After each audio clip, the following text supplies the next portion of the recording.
நிகழ்தகவு. தரைப்பாலத்தின் கீழ்ப்பகுதியில் வீசிய துர்நாற்றம். கயிற்றால் கட்டப்பட்ட நிலையில் கிடந்த அட்டை பெட்டி.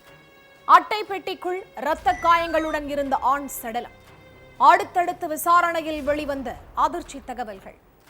நிதி நிறுவன அதிபரை கொன்று சடலத்தை அட்டை பெட்டியில் அடைத்து தரைப்பாலத்தின் கீழ் வீசி சென்றது யார்? கொலையாளிகள் சிக்கினார்களா? நடந்தது என்ன?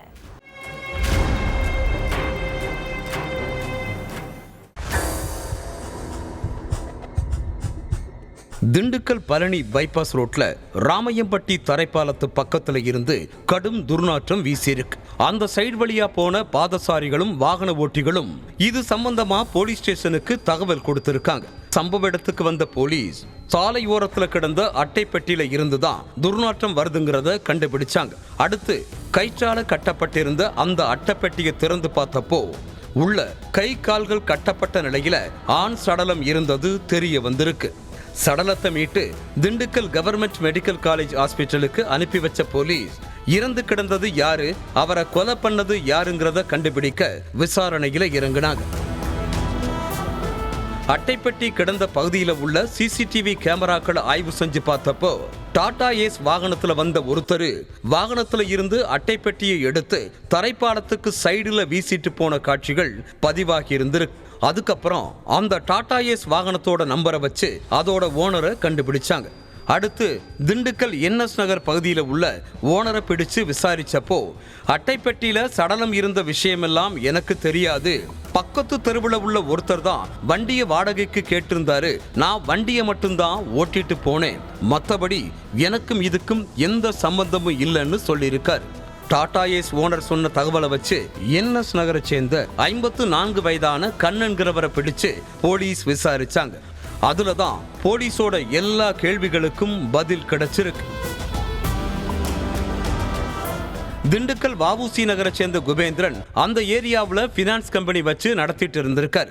இவரோட பினான்ஸ் கம்பெனில என்எஸ் நகர் பகுதியை சேர்ந்த கண்ணன் வட்டிக்கு கடன் வாங்கினதாகவும் ஆனா கடனை திருப்பி கொடுக்காம இழுத்தடிச்சிட்டு இருந்ததாகவும் சொல்லப்படுது. கொடுக்கல் வாங்கல் பிரச்சனை சம்பந்தமா கடந்த சில நாட்களுக்கு முன்னாடியே குபேந்திரனுக்கும் கண்ணனுக்கும் இடையில தகராறு நடந்ததாகவும் சொல்லப்படுது. கண்ணன் வி குறும்பம்பட்டியை சேர்ந்த சாந்திங்கிற பெண் கூட ஒரே வீட்டுல வாழ்ந்துட்டு இருக்கார்.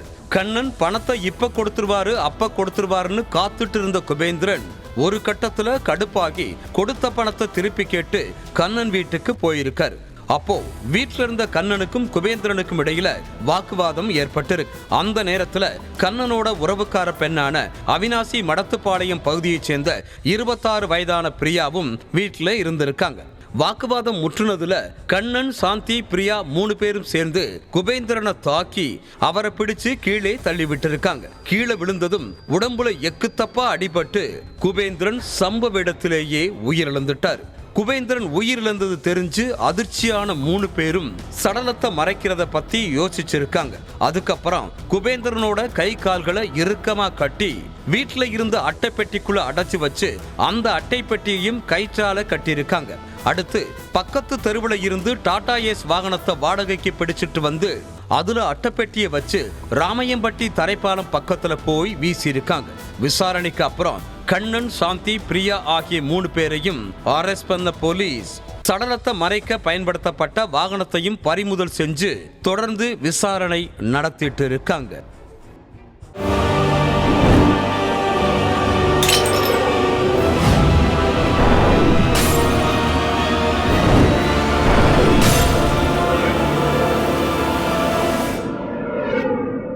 நிகழ்தகவு.